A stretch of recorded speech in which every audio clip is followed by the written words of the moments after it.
여보, 나 도착했어. 김수진이 아파트 단지 입구에서 캐리어를 끌며 남편에게 전화를 걸었습니다. 제주도에서 3박 4일을 보내고 돌아오는 일요일 저녁 7시쯤이었죠. 휴대폰 너머로 민우의 목소리가 들렸습니다. 아, 그래요. 조심해서 들어와요. 평소와 다를 바 없는 담담한 목소리였습니다. 수지는 안도하며 엘리베이터에 올라탔습니다. 15층 복도를 걸어가는 동안 마음 한켠이 묘하게 불안했지만 애써 무시했죠. 제주도에서 보낸 시간들이 아직 생생했습니다.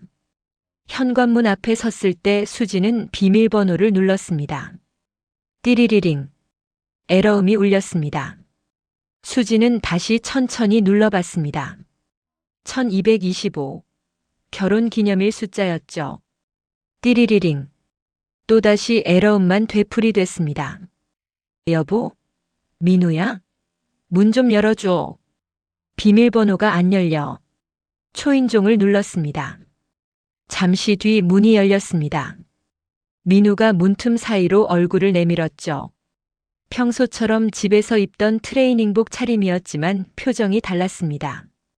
언제나 부드럽던 눈빛 대신 차갑고 건조한 시선이 수진을 훑어내렸습니다. 왜 이래? 비밀번호 왜 바꾼 거야? 수진 씨, 안으로는 못 들어옵니다. 뭐? 무슨 소리야? 민우는 현관 신발장 위에 놓인 열쇠 하나를 집어들었습니다. 작은 열쇠고리에 주소가 적힌 택이 달려 있었죠. 수진 씨 짐은 전부 여기로 옮겨뒀습니다. 도보로 10분 거리예요. 걸어가도 되고 택시 타도 됩니다. 수진의 손에서 캐리어 손잡이가 떨어질 뻔했습니다. 민우는 열쇠를 수진 손에 쥐어주고는 문을 닫으려 했습니다. 수진이 황급히 문을 밀었습니다. 잠깐만. 민우야, 무슨 일이야? 갑자기 왜 이래? 민우는 수진의 손을 조용히 떼어냈습니다. 힘을 쓰지 않았지만 단호했습니다. 갑자기가 아닙니다. 2달 전부터 준비했어요. 수진 씨가 제주도 간다고 했을 때부터요. 수진의 얼굴이 하얗게 변했습니다. 민우는 계속 말을 이었습니다. 강태윤 씨하고 잘 다녀오셨죠? 사진 잘 봤습니다. 성산 일출봉, 애월 카페, 펜션 테라스까지 47장이더라고요. 수진의 입술이 파르르 떨렸습니다.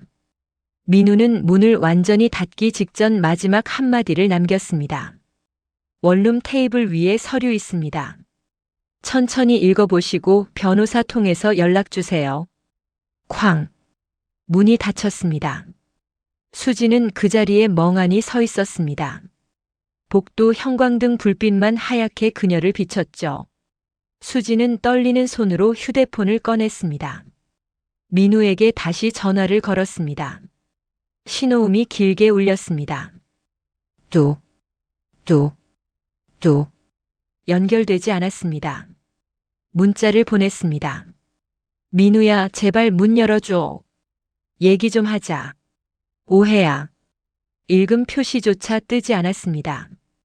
이미 차단된 상태였습니다. 수지는 현관문을 두드렸습니다. 민우야.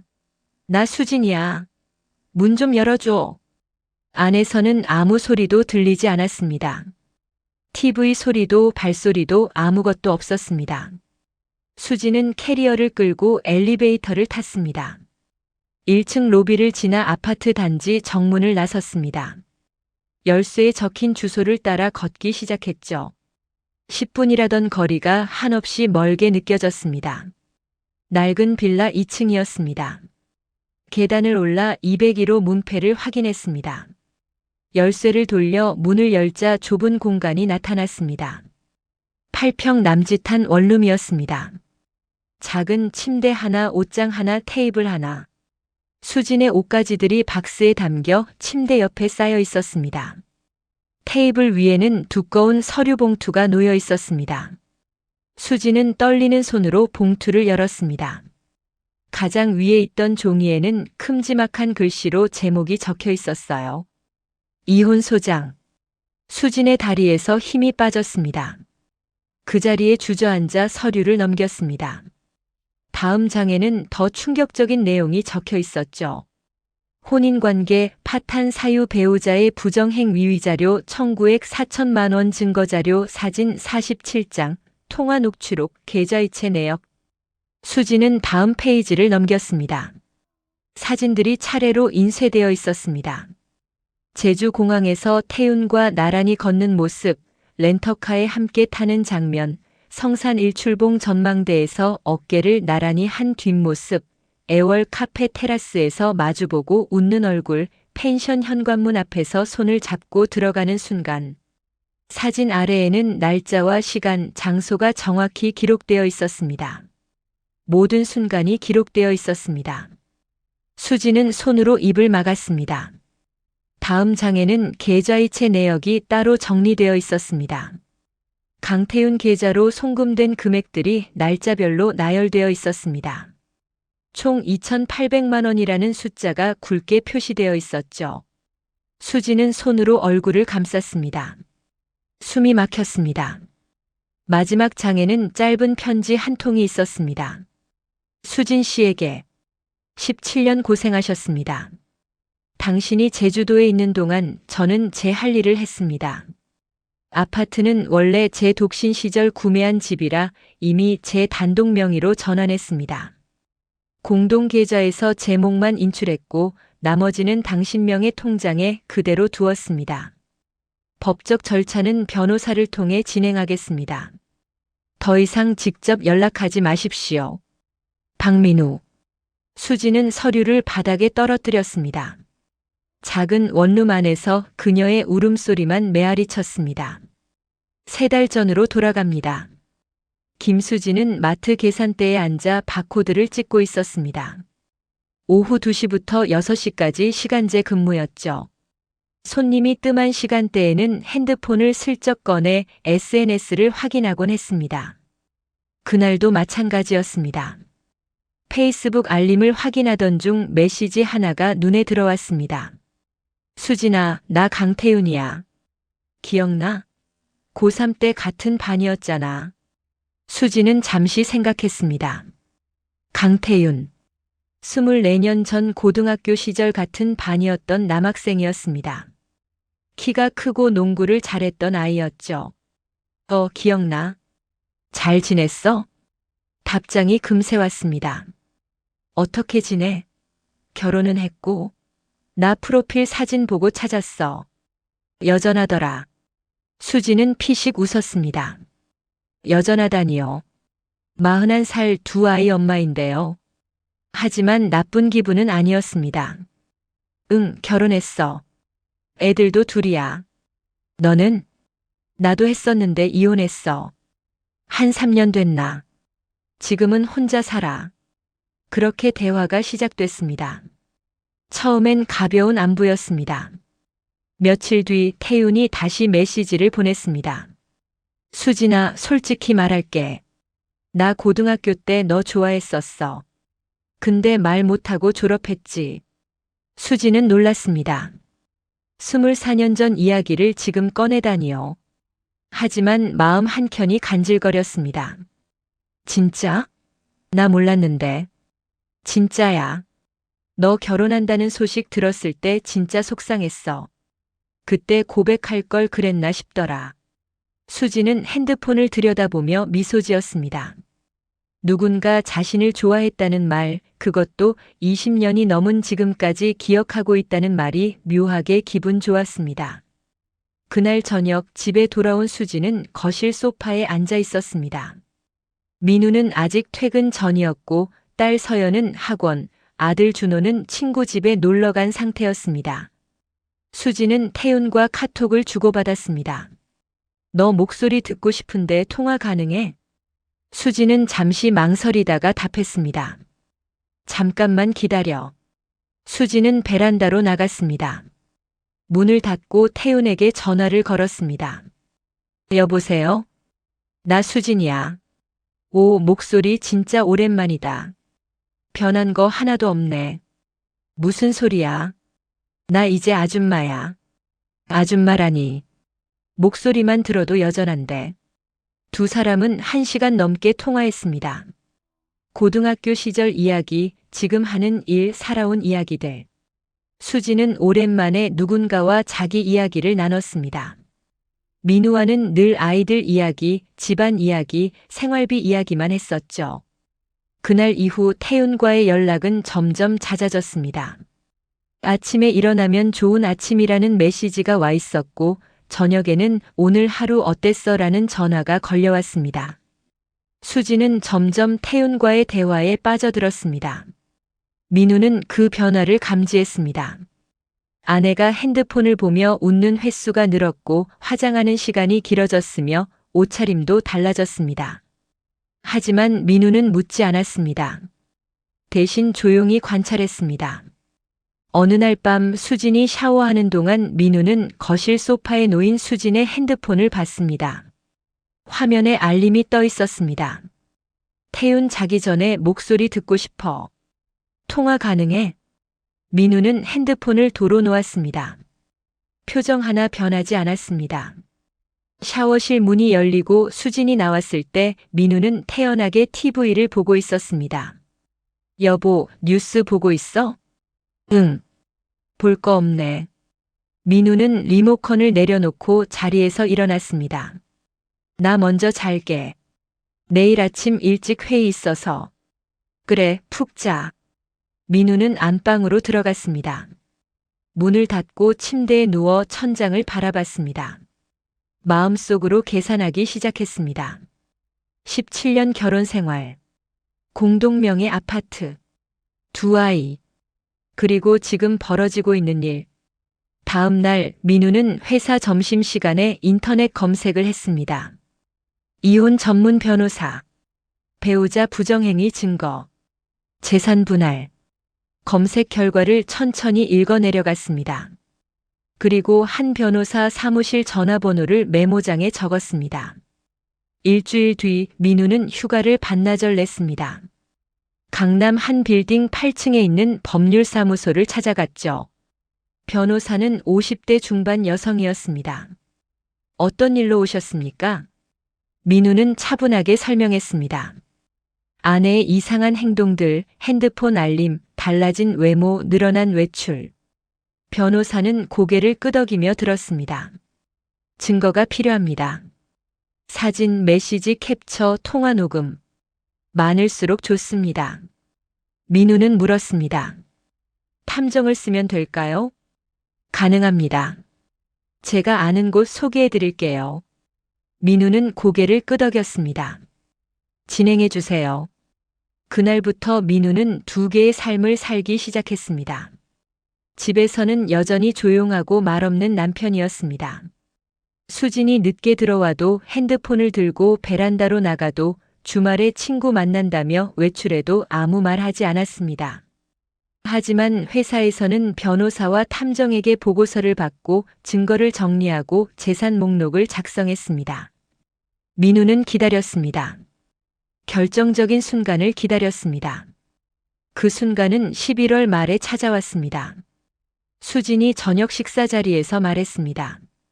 여보, 나 다음 달 중순에 고등학교 동창회 있어서 제주도 갈 것 같아.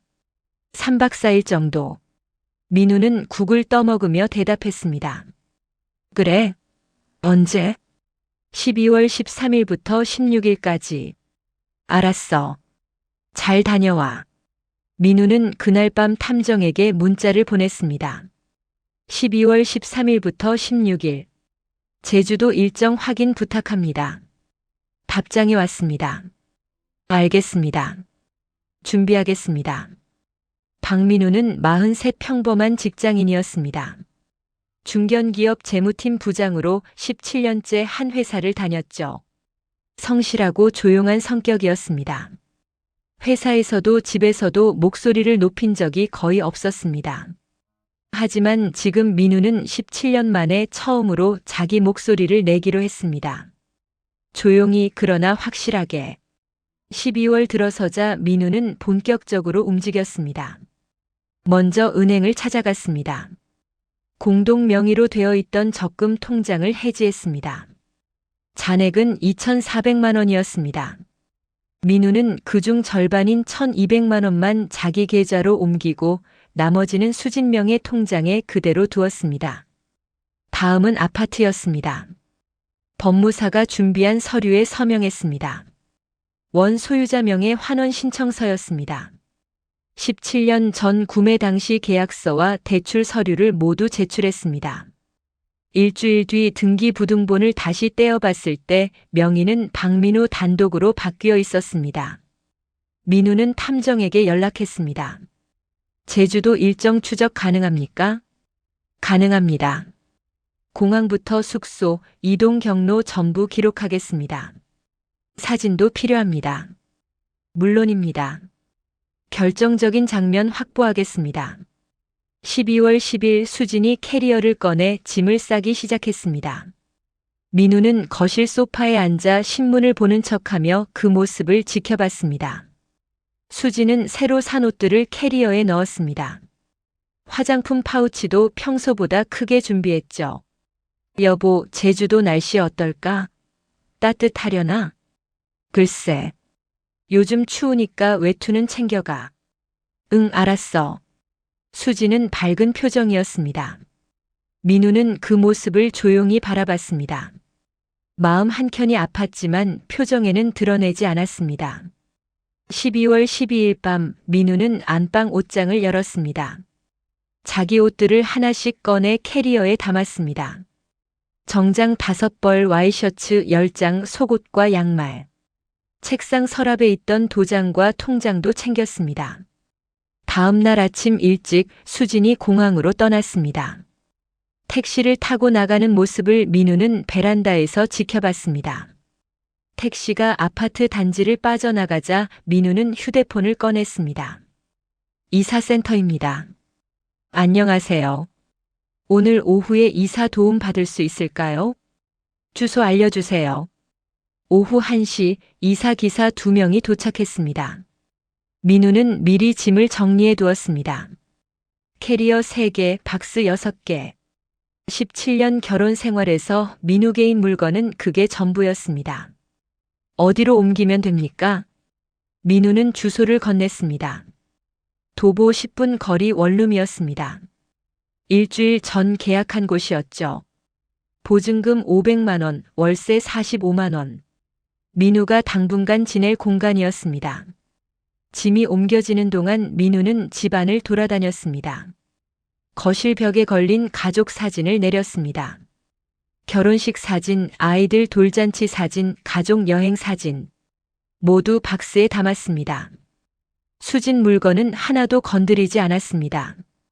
옷장에 걸린 옷들, 화장대 위 화장품, 서랍 속 액세서리. 모두 그대로 두었습니다. 대신 수진의 짐을 새로 쌌습니다. 옷가지 몇 벌, 세면도구, 기본적인 생활용품. 박스 4개에 담아 미리 계약해둔 8평 원룸으로 옮겼습니다. 오후 4시 모든 작업이 끝났습니다. 민우는 이사기사들에게 비용을 지불하고 혼자 집안에 섰습니다. 텅 빈 거실, 사라진 가족 사진들, 민우 흔적이 지워진 안방. 민우는 현관 비밀번호를 바꿨습니다. 1225에서 0으로 의미 없는 숫자로 바꿨습니다. 그리고 거실 테이블 위에 두꺼운 봉투를 놓았습니다. 변호사가 준비한 이혼 소장과 증거 서류 일체였습니다. 같은 시각 제주도에서는 다른 풍경이 펼쳐지고 있었습니다. 김수진은 강태윤과 함께 렌터카를 타고 해안도로를 달리고 있었습니다.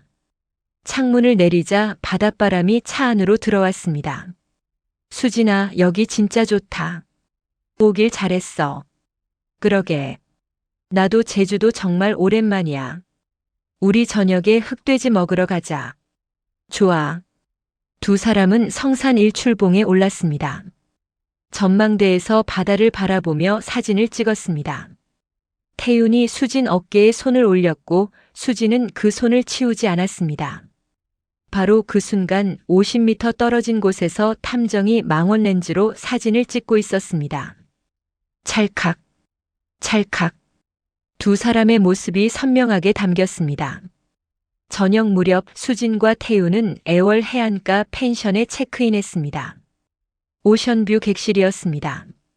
수진이 카드를 내밀어 결제했습니다.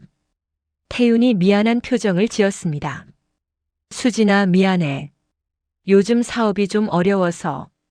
다음엔 내가 낼게. 괜찮아. 내가 낼게. 신경 쓰지 마. 고마워. 나중에 꼭 갚을게. 펜션 주차장에서 탐정은 차 안에서 그 장면을 동영상으로 찍었습니다. 두 사람이 짐을 들고 현관문으로 들어가는 모습까지 모두 기록했습니다. 밤 9시 탐정은 민우에게 보고 문자를 보냈습니다. 제주공항 도착부터 펜션 입실까지 전부 확보했습니다. 사진 전송하겠습니다. 민우의 휴대폰에 사진들이 차례로 도착했습니다. 공항 출구에서 태윤과 만나는 수진, 렌터카에 함께 타는 모습, 성산 일출봉 전망대 사진, 카페에서 마주 앉은 모습, 펜션 현관 앞 사진. 민우는 사진을 하나하나 저장했습니다. 표정은 변하지 않았습니다. 감정을 드러내지 않았습니다. 다만 손가락으로 화면을 넘기는 속도가 점점 느려졌을 뿐입니다. 마지막 사진을 본 뒤 민우는 휴대폰을 내려놓았습니다. 원룸 창밖을 바라봤습니다. 어두운 밤하늘에 별 몇 개가 희미하게 빛나고 있었습니다. 17년이 이렇게 끝나는구나. 민우는 작게 중얼거렸습니다. 목소리에는 분노도 슬픔도 없었습니다. 다만 담담한 체념만 묻어 있었습니다. 다음 날부터 민우는 회사에 휴가를 냈습니다. 3일 연속 연차를 썼습니다. 그동안 민우는 변호사 사무실을 오가며 서류를 정리했습니다. 탐정이 보내온 사진들을 출력해 증거 자료로 묶었습니다. 변호사가 물었습니다. 위자료는 얼마로 청구하시겠습니까? 민우는 잠시 생각하다 답했습니다. 4천만 원. 근거는 17년 결혼 생활, 배우자 부정행위, 경제적 손실, 정신적 피해. 변호사는 고개를 끄덕였습니다. 충분합니다. 소장 작성하겠습니다. 12월 16일 일요일 수진이 제주도에서 돌아오는 날이었습니다. 민우는 원룸에서 아파트로 돌아왔습니다. 거실 테이블 위에 놓아둔 봉투를 확인했습니다.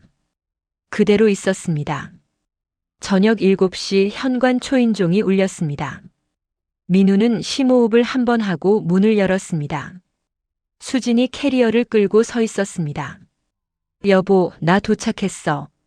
비밀번호가 안 열려. 민우는 수진을 보며 차분하게 말했습니다. 수진 씨, 안으로는 못 들어옵니다. 12월 13일 금요일 아침 김포공항은 주말 여행객들로 붐볐습니다. 김수진은 체크인 카운터 앞에 서서 가방을 붙였습니다. 가슴이 두근거렸습니다. 3박 4일 제주도 여행. 남편에게는 고등학교 동창회라고 말했지만 실제로는 강태윤과 단둘이 가는 여행이었습니다. 수진아, 여기. 멀리서 태윤이 손을 흔들었습니다. 키 180cm의 마른 체형이었습니다. 검은색 패딩을 입고 청바지를 입은 모습이 여전히 젊어 보였습니다. 오빠, 오래 기다렸어? 아니, 나도 방금 왔어. 가방 내가 들어줄게. 탑승 게이트를 통과하는 순간 수진은 뒤를 돌아봤습니다. 누군가 자신을 지켜보는 느낌이 들었습니다. 하지만 아무도 없었습니다. 수진이 몰랐던 사실이 있었습니다. 50m 뒤에서 40대 남자가 두 사람을 따라오고 있었습니다. 검은색 모자를 눌러쓰고 손에는 작은 카메라를 들고 있었습니다. 비행기가 이륙했습니다. 수진은 창가 자리에 앉아 구름을 바라봤습니다. 태윤은 옆자리에서 수진 손을 살짝 잡았습니다. 수진은 손을 빼지 않았습니다. 수진아, 고마워. 나랑 같이 와줘서. 나도 좋아. 오랜만에 여행 가는 거니까. 우리 이번에 진짜 좋은 추억 만들자. 응. 1시간 뒤 제주공항에 도착했습니다. 렌터카를 빌려 차에 탔습니다. 두 사람은 해안도로를 달렸습니다. 12월 제주는 쌀쌀했지만 날씨는 맑았습니다. 푸른 바다가 차창 밖으로 펼쳐졌습니다. 수진아, 여기 진짜 예쁘다. 사진 찍자. 좋아. 차를 세우고 두 사람은 바닷가로 걸어갔습니다. 태윤이 수진 어깨에 팔을 두르고 셀카를 찍었습니다. 수진은 환하게 웃었습니다. 오랜만에 느끼는 설렘이었습니다. 탐정은 30m 떨어진 곳에서 망원 렌즈로 사진을 찍었습니다. 두 사람이 어깨를 나란히 하고 서 있는 모습, 태윤이 수진 허리를 감싸 안은 모습, 바다를 보며 손을 잡은 모습, 모두 선명하게 담겼습니다. 오후에는 성산 일출봉에 올랐습니다. 계단을 오르는 동안 수진은 숨이 찼습니다. 태윤이 수진 손을 잡아 끌었습니다. 조금만 힘내. 거의 다 왔어. 오빠, 나 체력이 예전 같지 않아. 무슨 소리야? 여전한데. 정상에 도착했을 때 수진은 감탄했습니다. 눈앞에 펼쳐진 바다와 하늘이 한 폭의 그림 같았습니다. 와, 진짜 멋있다. 그치? 여기 오길 잘했지? 응. 고마워, 오빠. 태윤이 수진을 안았습니다. 수진은 태윤 품에 얼굴을 묻었습니다. 그 순간만큼은 모든 걱정을 잊을 수 있었습니다. 탐정은 그 장면도 놓치지 않았습니다. 연속으로 셔터를 눌렀습니다. 찰칵 찰칵 찰칵. 결정적인 순간이었습니다. 저녁에는 애월 해안가 카페에 들렀습니다. 통유리창 너머로 노을이 지고 있었습니다. 수진은 아메리카노를, 태윤은 카페라떼를 주문했습니다. 수진아, 진심으로 물어볼게. 남편이랑은 어때? 수진은 잠시 망설이다 대답했습니다. 그냥 그렇게 살아. 17년 동안 별일 없이. 행복해? 모르겠어. 행복이 뭔지도 잘 모르겠어. 그냥 익숙한 거지. 나랑 있을 때는 어때? 수진은 태윤 눈을 바라봤습니다. 좋아. 오빠랑 있으면 내가 살아있는 것 같아. 나도 그래. 너 만나고 나서 내 인생이 다시 시작된 것 같아. 두 사람은 손을 맞잡았습니다. 카페 창밖으로 해가 완전히 졌습니다. 밤 7시 펜션에 도착했습니다. 애월읍 해안가에 있는 2층짜리 독채 펜션이었습니다. 프런트에서 수진이 카드를 내밀었습니다. 태윤이 미안한 얼굴로 말했습니다. 수진아, 정말 미안해. 다 내가 낼게 나중에. 괜찮다니까. 나도 이런 여행 처음이라 기분 좋아. 객실로 올라가자 넓은 거실과 침실이 나왔습니다. 통유리창 너머로 바다가 보였습니다. 와, 여기 진짜 좋다. 그치? 내가 며칠 전부터 알아봤어. 여기가 제일 전망 좋다고 해서. 고마워, 오빠. 태윤이 뒤에서 수진을 안았습니다. 수진은 눈을 감았습니다. 이 순간이 영원했으면 좋겠다고 생각했습니다. 주차장에서는 탐정이 차 안에서 펜션 건물을 촬영하고 있었습니다. 202호 불이 켜지는 걸 확인했습니다. 창문 너머로 두 사람의 실루엣이 보였습니다. 다음 날 아침 수진과 태윤은 일찍 일어났습니다. 펜션 근처 식당에서 아침을 먹었습니다. 수진이 계산했습니다. 오빠, 오늘은 어디 갈까? 서귀포 쪽 가볼까? 거기 천지연 폭포 있잖아. 좋아. 중문 해수욕장을 지나 천지연 폭포에 도착했습니다. 울창한 숲길을 걸으며 태윤이 말했습니다. 수진아, 나 너한테 하고 싶은 말이 있어. 뭔데? 나랑 진지하게 만나줄 수 있어? 수진은 걸음을 멈췄습니다. 무슨 말이야? 나 진심이야. 너랑 계속 만나고 싶어. 이혼하고 나랑 새로 시작하면 안 돼? 수진은 당황했습니다. 오빠, 나 아이들도 있고. 아이들 다 컸잖아. 고등학생, 중학생이면 이해할 나이야. 내 인생도 중요하잖아. 하지만 생각해봐. 남편이랑 행복하지도 않잖아. 그냥 익숙해서 사는 거잖아. 수지는 대답하지 못했습니다. 태윤의 말이 틀린 건 아니었습니다. 생각해 볼게. 고마워. 나 기다릴게. 3박 4일 동안 비슷한 일상이 반복됐습니다. 아침에 일어나 식사하고 관광지를 돌아다니고 저녁에 술을 마시고 밤에 함께 잠들었습니다. 태윤은 매번 미안하다고 말했고 수지는 괜찮다고 대답했습니다. 탐정은 모든 순간을 기록했습니다. 사진 132장, 동영상 11개. 두 사람이 함께 웃고 손을 잡고 포옹하는 모든 장면이 증거로 남았습니다. 12월 16일 일요일 제주를 떠나는 날이었습니다. 공항으로 가는 차 안에서 수진이 말했습니다. 오빠, 이번 여행 너무 좋았어. 평생 기억에 남을 것 같아. 나도. 수진아, 우리 앞으로도 계속 만나자. 약속해줘. 응. 약속할게. 비행기가 이륙했습니다. 수지는 창밖을 바라보며 생각했습니다.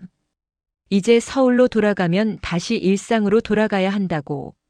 하지만 수지는 몰랐습니다.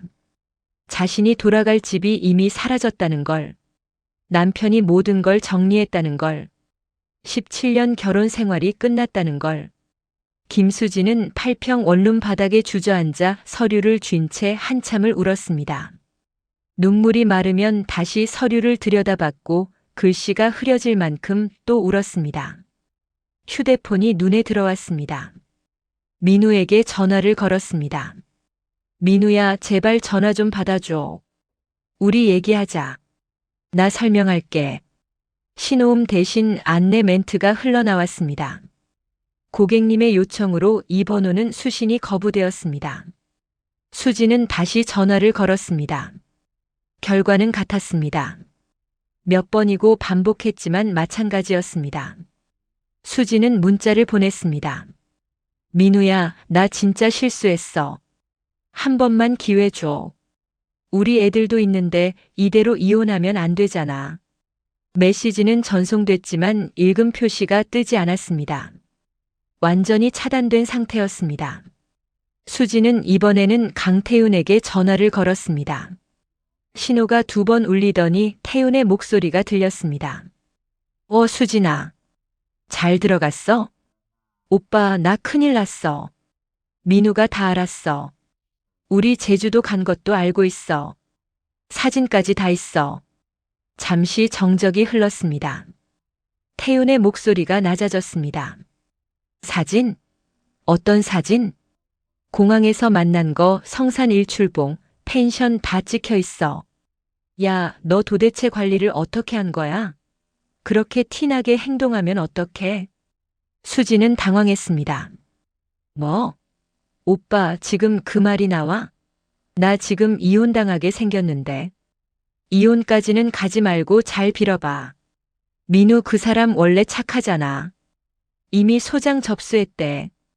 위자료 4천만 원 청구했어. 4천? 태윤의 목소리가 확 바뀌었습니다. 야, 그건 너무한 거 아니냐? 나까지 끌어들이는 건 아니겠지? 수지는 숨이 막혔습니다. 아직 민우가 오빠 상대로 뭐 한다고는 안 했어. 근데 이대로라면. 나 지금 바빠. 이따가 다시 얘기하자. 뚝. 일방적으로 통화가 끊겼습니다. 수지는 멍하니 휴대폰을 내려다봤습니다. 다시 전화를 걸었습니다. 신호는 가지만 받지 않았습니다. 3번, 4번, 5번. 결국 연결되지 않았습니다. 한참을 그렇게 있다가 수지는 딸에게 전화를 걸었습니다.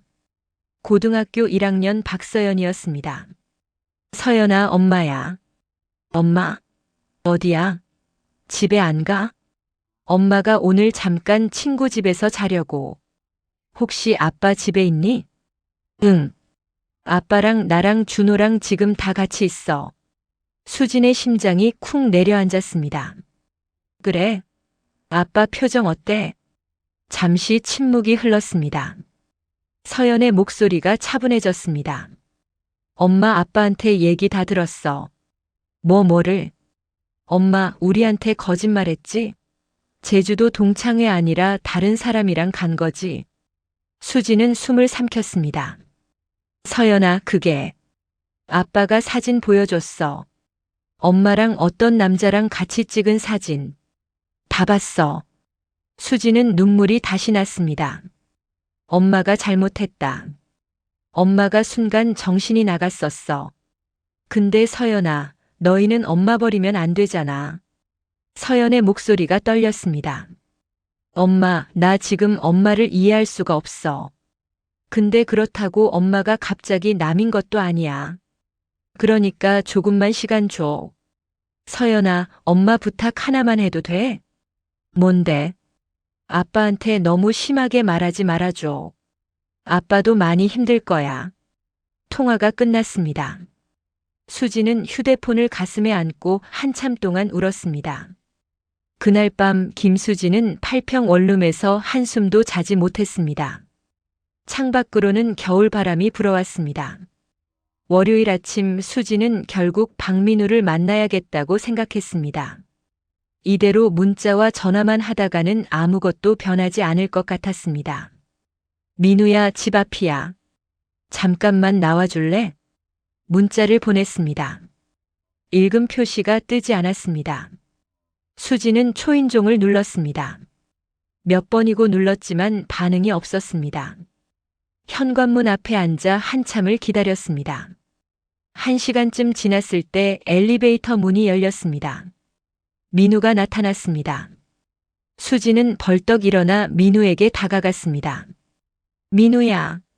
수진 씨, 여기서 이러시면 곤란합니다. 이웃들도 있고. 민우는 존댓말을 쓰고 있었습니다. 17년 동안 들어본 적 없는 말투였습니다.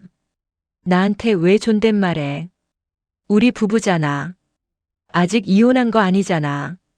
민우는 눈을 마주치지 않았습니다. 저는 이미 법원에 소장 접수했습니다. 앞으로는 변호사를 통해 연락하세요. 나 잘못했어.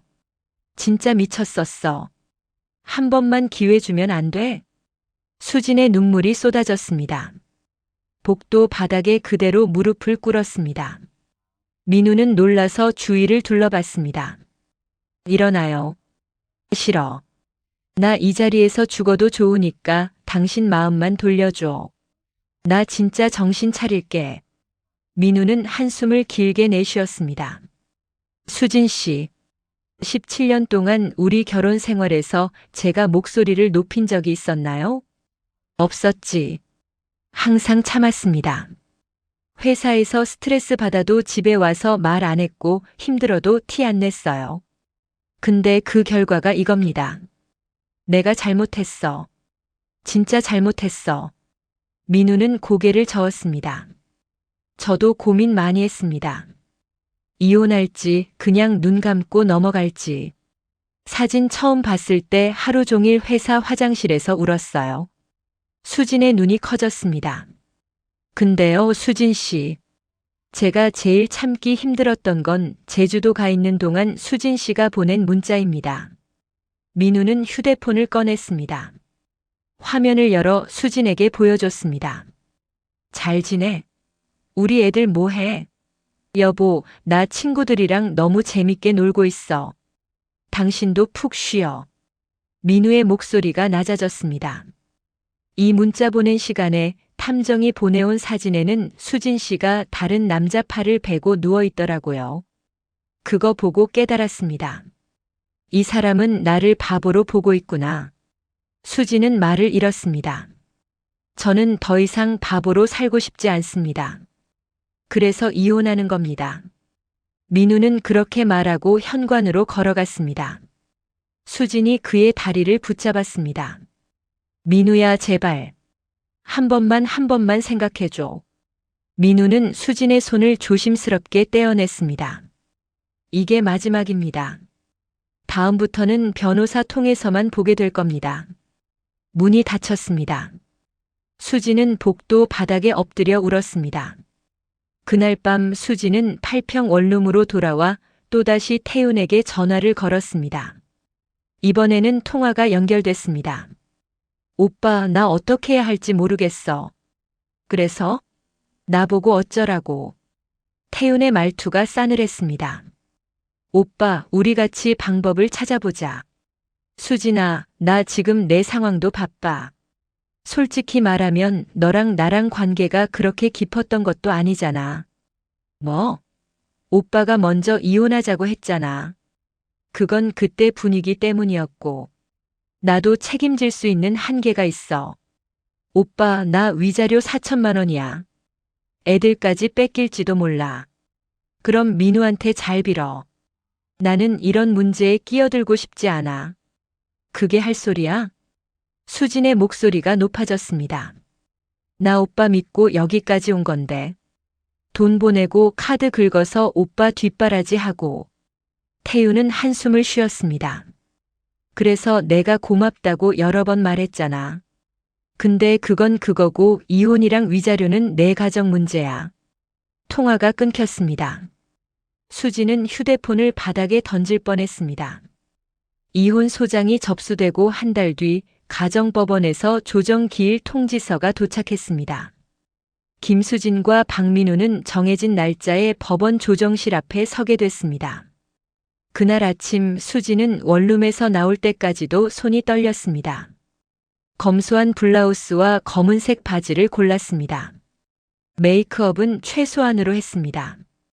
법원 복도에는 비슷한 처지의 사람들로 가득했습니다. 조용한 울음소리, 억울함을 토로하는 목소리, 지친 한숨. 수지는 벤치에 앉아 조정실 문을 바라봤습니다. 문이 열리고 박민우가 변호사와 함께 나타났습니다. 민우는 정장을 입고 있었습니다. 얼굴에는 아무 감정도 드러나 있지 않았습니다. 민우야. 수진이 조심스럽게 부르자 민우는 살짝 고개만 끄덕였습니다. 안녕하세요.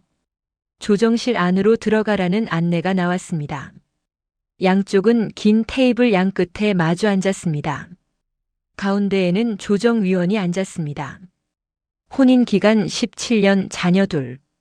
맞으십니까? 네. 원고 측 이혼 사유는 피고의 부정행위라고 되어 있습니다. 증거 자료는 사진과 계좌 이체 내역이 첨부되어 있고요. 조정위원이 사진 묶음을 넘겼습니다. 수지는 고개를 들지 못했습니다. 피고 부정행위 사실 인정하십니까? 수지는 울컥하는 마음을 억누르며 입을 열었습니다. 네, 제가 잘못했습니다. 조정위원이 고개를 끄덕였습니다. 이혼 자체에 대해서는 두 분 모두 큰 이견은 없으신 것 같고요. 문제는 위자료입니다. 민우 측 변호사가 자료를 내밀었습니다. 원고 측은 위자료로 4천만 원을 청구하고 있습니다. 조정위원이 수진을 바라봤습니다. 피고 현재 가진 재산은 어느 정도입니까? 현금으로는 한 300만 원 정도 있습니다. 마이너스 통장에 1,500만 원 쓰인 상태이고요. 그 돈은 어디에 쓰셨습니까? 강태훈이라는 사람한테 보냈습니다. 총 2,800만 원 정도요. 조정위원은 한숨을 쉬었습니다. 그러면 위자료 4천만 원을 어떻게 갚으시겠습니까? 수지는 손을 꼭 쥐었습니다. 한 번만 조금만 줄여주실 수 없나요? 저 지금 일도 못 구했고 4천만 원은 너무 큽니다. 민우는 눈을 감았다 떴습니다. 조정위원이 민우를 바라봤습니다. 원고께서는 조정할 의향 없으십니까? 민우는 잠시 생각하다가 입을 열었습니다. 조정위원님, 저는 17년 동안 단 한 번도 제 목소리를 낸 적이 없었습니다. 무슨 일이 있어도 참는 게 가장 좋은 해결책이라고 믿고 살았습니다. 그런데 그 결과가 이겁니다. 조정위원이 고개를 끄덕였습니다. 제 입장에서는 이 위자료 4천만 원이 단순히 돈 문제가 아닙니다. 제가 제 자신을 위해 처음이자 마지막으로 내리는 결정이자 제 자존심의 문제입니다. 그래서 조정하고 싶지 않습니다. 수진의 눈에서 눈물이 쏟아졌습니다. 민우야, 제발 4천만 원 나 어떻게 갚아? 조정위원이 손을 내저었습니다. 조금 진정하시고요. 위자료는 분할도 가능합니다.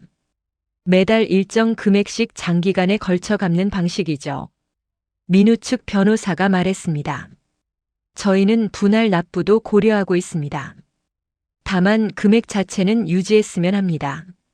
수지는 테이블 위에 손을 올리고 고개를 숙였습니다. 나 매달 30만 원씩 갚을게. 그렇게라도 갚을게. 조정위원이 마지막으로 민우를 바라봤습니다. 원고께서도 17년 함께 산 정이 있는데 너무 가혹하게만 하지 않으셨으면 합니다. 민우는 천천히 숨을 들이쉬었다 내쉬었습니다. 조정위원님, 저는 이번 이혼을 복수라고 생각하지 않습니다. 제 인생을 다시 시작하기 위한 정리라고 생각합니다. 수진 씨가 겪을 고통도 알고 있습니다. 하지만 그래도 저는 이 위자료를 양보할 수 없습니다. 수진은 자리에서 일어나 그대로 무릎을 꿇었습니다. 민우야, 제발 한 번만 용서해 줄 수는 없어. 조정위원이 놀라서 손을 내저었습니다. 이러시면 안 됩니다. 일어나세요. 민우의 손도 흔들렸습니다. 하지만 그는 끝내 자리에서 일어나지 않았습니다. 수진 씨, 일어나요. 무릎 꿇는다고 달라지는 거 없습니다. 조정위원은 결국 펜을 들었습니다. 그럼 이렇게 정리하겠습니다. 이혼의 양측 모두 동의. 위자료 4천만 원 분할 납부. 양측 이해 없으십니까? 민우는 고개를 끄덕였습니다. 수지는 울먹이며 겨우 대답했습니다. 네. 서류가 돌아왔습니다. 민우는 자신의 이름을 또박또박 적었습니다. 수진도 손을 떨며 서명했습니다. 오늘부로 두 분은 법적으로 이혼하셨습니다. 이혼 조정이 성립되고 1년이 흘렀습니다. 계절은 몇 번이나 바뀌었고 사람들의 상처도 조금씩 다른 모양으로 아물어 가고 있었습니다. 강릉 바닷가 근처 작은 카페. 간판에는 바다가 보이는 집이라고 적혀 있었습니다. 창가 자리에서는 푸른 바다가 한눈에 들어왔습니다. 카운터 안에서 커피를 내리는 사람은 박민우였습니다. 44이 된 민우의 얼굴에는 예전보다 주름이 조금 늘었지만 표정은 훨씬 편안해졌습니다. 아빠, 라떼 하나만 더 줘. 창가 자리에서는 박서연이 노트북을 펼쳐놓고 과제를 하고 있었습니다. 대학교 1학년이 된 서연은 방학을 맞아 강릉에 내려와 있었습니다. 옆자리에는 고등학생이 된 준호가 만화책을 보고 있었습니다. 잠깐만 기다려. 아빠가 최고의 라떼 만들어줄게. 민우는 우유를 데우고 에스프레소를 추출했습니다. 부드러운 거품을 올려 서연에게 가져다 줬습니다. 아빠, 진짜 카페 사장님 다 됐네. 그래? 어색하지 않아? 이제는 안 어색해. 서울에 있을 때보다 훨씬 좋아 보여. 민우는 웃었습니다. 처음 강릉 내려올 때 솔직히 무서웠다. 이 나이에 카페를 차린다는 게 쉬운 일은 아니니까. 근데 잘한 선택인 것 같다. 서울 아파트는 전세를 놓고 그 전세금으로 강릉에 작은 상가를 샀습니다. 1층은 카페, 2층은 민우의 방이었습니다. 서연이 조심스레 물었습니다. 아빠, 엄마는 잘 지내? 민우는 잠시 침묵하다가 대답했습니다. 지낸다. 힘들게지만. 민우는 가끔 김수진의 소식을 들었습니다. 위자료 4천만 원은 매달 30만 원씩 송금되고 있었습니다. 계좌 이체 알림이 올 때마다 민우는 복잡한 감정이 들었습니다. 서울 변두리 6평짜리 원룸. 김수진은 편의점 야간 아르바이트를 하고 있었습니다. 밤 10시부터 아침 6시까지 계산대에 서 있었습니다. 한 달에 180만 원 정도 벌었습니다. 그중 30만 원은 위자료, 50만 원은 월세, 나머지로 생활했습니다. 새벽 6시 문을 닫고 집에 돌아오면 온몸이 쑤셨습니다. 그래도 버텼습니다. 아이들에게 패 끼치고 싶지 않았습니다. 어느 날 저녁 수진의 휴대폰에 서연에게서 전화가 왔습니다. 엄마, 나야. 서연아, 잘 지냈어? 응. 엄마는? 그럭저럭 살아. 서연은 조금 달라진 목소리로 말했습니다. 엄마, 나 이번 방학에 엄마 보러 갈게. 준호도 같이. 정말? 언제? 다음 주 토요일. 시간 돼? 당연하지. 엄마가 뭐라도 해줄게. 통화가 끝난 뒤 수지는 한참 동안 휴대폰을 꼭 쥐고 있었습니다. 눈물이 핑 돌았지만 이번에는 울지 않았습니다. 며칠 후 토요일 좁은 원룸 앞 복도에서 서연과 준호의 목소리가 들렸습니다. 엄마, 우리 왔어. 들어와. 수지는 서둘러 문을 열었습니다. 아이들은 조금 어색한 표정으로 들어왔습니다. 작은 테이블 위에는 김치볶음밥과 계란말이가 놓여 있었습니다. 우와, 엄마 요리 실력은 그대로네. 너희 좋아하는 것만 했어. 셋은 둘러앉아 식사를 했습니다. 잠시 어색한 침묵이 흐르다가 준호가 먼저 입을 열었습니다. 엄마, 편의점 알바 힘들지 않아? 힘들지. 근데 할만해. 서연이 말을 이었습니다. 엄마, 우리 이제 엄마 미워하지 않아. 그냥 엄마도 사람이라는 생각이 들었어. 수지는 눈을 반짝였습니다. 그래도 엄마가 했던 짓은 용서받을 수 없는 거였어. 나도 알아. 서연은 고개를 저었습니다. 벌이라기보다 책임이라고 생각해. 근데 엄마도 엄마 인생이잖아. 너무 스스로만 미워하지는 마. 수지는 고개를 끄덕였습니다. 고마워. 너희가 이렇게 말해주는 것만으로도 나는 충분하다. 세 사람은 오랜만에 웃으며 시간을 보냈습니다. 비록 예전처럼 한 집에서 살 수는 없었지만 완전히 끊어진 관계는 아니었습니다. 한편 강릉 카페에서 박민우는 저녁 영업을 마치고 셔터를 내리고 있었습니다. 바다는 어둠 속에 잠겨 있었지만 파도 소리는 여전히 들려왔습니다. 민우의 휴대폰이 울렸습니다. 서연에게서 온 사진이었습니다. 좁은 원룸 안에서 수진과 서연, 준호가 함께 앉아 있는 모습이었습니다. 엄마, 많이 힘들어도 버티고 있어. 너무 걱정하지 마. 민우는 사진을 한참 바라봤습니다. 그리고 짧게 답장을 보냈습니다. 그래, 알았다. 너희도 몸 잘 챙기고. 그는 창밖 어두운 바다를 바라보며 생각했습니다. 17년 결혼 생활이 완전히 헛된 시간은 아니었다고. 아이들을 얻었고 몇 번의 진짜 웃음이 있었고 한때는 서로를 믿던 순간도 있었다고. 김수진 역시 마찬가지였습니다. 모든 것을 잃고 난 뒤에야 자신이 무엇을 잘못했는지, 무엇을 소중히 여겨야 했는지 깨달았습니다. 2년이 더 흘렀습니다. 계절은 어느덧 다시 겨울이었습니다. 강릉 카페는 이제 동네에서 꽤 알려진 곳이 되었습니다. 바다 전망이 좋고 커피 맛도 괜찮다는 입소문이 났습니다. 민우는 주말마다 손님들로 북적이는 가게를 운영하며 바쁘지만 행복한 나날을 보냈습니다. 어느 주말 오후 카페 문이 열리고 낯선 여자가 들어왔습니다. 30대 후반쯤 보이는 여성이었습니다. 민우는 평소처럼 웃으며 맞았습니다. 어서 오세요.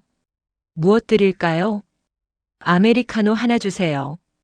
네, 잠시만 기다려주세요. 여자는 창가 자리에 앉아 바다를 바라봤습니다. 민우는 커피를 만들어 가져다 주었습니다. 여기 아메리카노 나왔습니다. 감사합니다. 저기 혹시 사장님이신가요? 네, 그렇습니다. 여자는 잠시 망설이다가 입을 열었습니다. 저 이상한 질문일 수도 있는데요. 혹시 서울에서 오셨어요? 민우는 살짝 놀랐지만 고개를 끄덕였습니다. 네, 서울에서 내려왔습니다. 한 3년 전에요. 저도 서울 사람이에요.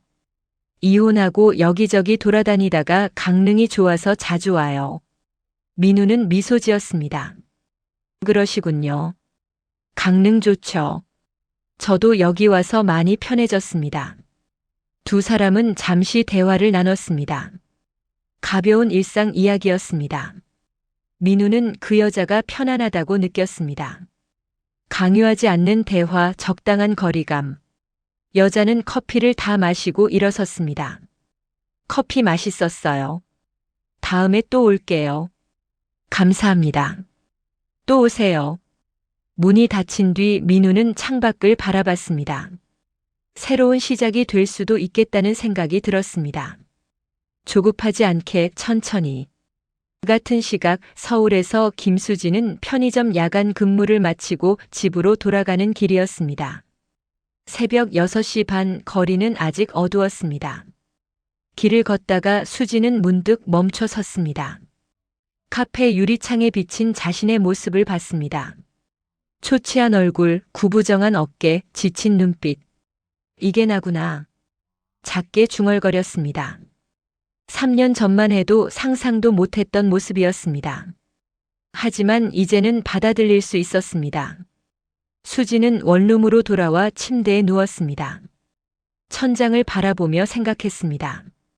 강태윤은 어떻게 됐을까? 이혼 후 한 번도 연락이 없었습니다. 궁금하지도 않았습니다. 수지는 휴대폰을 꺼내 메모장을 열었습니다. 위자료 납부 현황을 기록하고 있었습니다.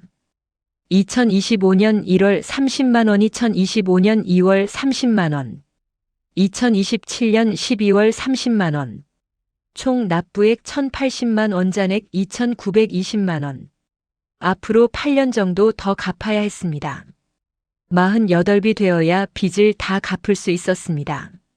수지는 한숨을 쉬었습니다. 하지만 포기하지 않았습니다. 매달 30만 원씩 성실하게 보냈습니다. 그게 자신이 할 수 있는 최선이었습니다. 어느 날 수지는 편의점에서 새로운 알바생을 만났습니다. 25살 여대생이었습니다. 밝고 명랑한 아이였죠. 언니, 남자친구랑 싸웠어요. 어떻게 해야 할까요? 수지는 웃으며 대답했습니다. 진심으로 사과하고 다시는 같은 실수 안 하면 돼. 근데 남자친구가 너무 화났어요. 그럼 시간 좀 줘봐. 진짜 좋아하면 돌아올 거야.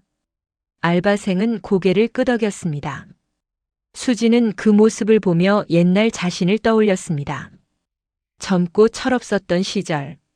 사랑이 전부인 줄 알았던 시절. 지금은 알았습니다. 사랑보다 중요한 게 있다는 걸. 신뢰, 책임, 성실함. 그런 것들이 없으면 사랑도 오래가지 못한다는 걸. 3년 뒤 박서연이 대학을 졸업했습니다. 취업도 했습니다. 작은 IT 회사 마케팅 팀이었습니다. 준호는 대학생이 되었습니다. 졸업식 날 서연은 강릉 카페로 아빠를 찾아왔습니다. 아빠, 나 취업했어. 진짜? 축하한다. 민우는 딸을 꼭 안아줬습니다. 눈가가 촉촉해졌습니다. 엄마한테도 알려줬어? 응. 엄마도 되게 기뻐하시더라. 울면서. 그래, 엄마도 많이 수고했겠다. 서연은 아빠를 바라봤습니다. 아빠, 엄마 한번 만나볼래? 우리 셋이서. 민우는 잠시 망설였습니다. 글쎄, 아빠는 괜찮은데 엄마가 부담스러워하지 않을까? 엄마도 괜찮대. 준호 생일 때 같이 밥 먹자고. 민우는 천천히 고개를 끄덕였습니다. 알았다. 아빠가 갈게. 한 달 뒤 서울의 조용한 한식당. 4사람이 둘러앉았습니다. 박민우, 김수진, 박서연, 박준호. 5년 만에 다시 마주한 자리였습니다. 어색했지만 긴장되지는 않았습니다. 수지는 많이 마른 모습이었습니다. 머리에는 흰머리가 섞여 있었습니다. 하지만 표정은 예전보다 차분해 보였습니다. 오랜만이에요. 네. 오랜만입니다. 두 사람은 존댓말을 했습니다. 더 이상 부부가 아니었으니까요. 준호야, 대학 생활은 어때? 수진이 물었습니다. 준호는 수줍게 대답했습니다. 재밌어요. 친구들도 많이 생겼고. 그래, 다행이다. 식사가 진행되는 동안 대화는 조심스러웠지만 따뜻했습니다. 과거를 들추지 않았습니다. 현재와 미래 이야기만 나눴습니다. 식사가 끝나고 밖으로 나왔습니다. 겨울바람이 차가웠습니다. 4사람은 잠시 서 있었습니다. 그럼 조심해서 들어가세요. 민우가 먼저 말했습니다. 네. 강릉 조심해서 가세요. 수진이 대답했습니다. 두 사람은 서로를 바라봤습니다. 미움도 원망도 없었습니다. 다만 담담한 인정만 있었습니다.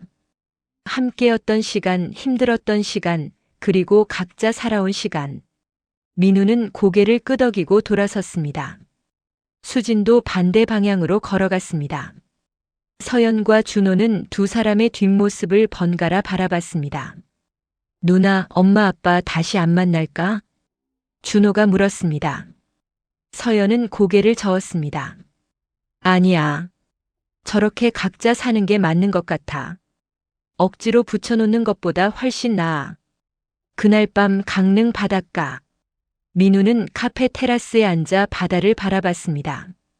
파도 소리가 잔잔하게 들려왔습니다. 17년의 결혼, 5년의 이혼. 긴 시간이었습니다. 하지만 이제는 그 시간을 받아들일 수 있었습니다. 서울 원룸. 수지는 침대에 누워 창밖을 바라봤습니다. 하늘에는 별이 몇 개 보였습니다. 오늘 민우를 만나고 깨달았습니다.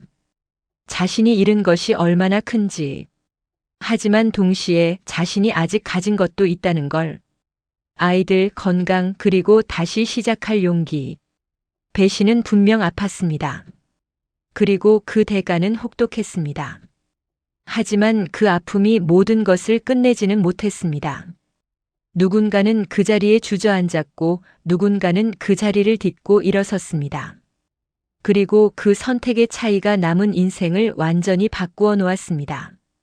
첫사랑과의 제주 여행 뒤 집에 돌아와 보니 남편이 전 재산을 정리하고 짐가방 하나만 남겨둔 날. 그날이 김수진에게는 지옥의 문이었지만 박민우에게는 두 번째 인생의 문이었습니다.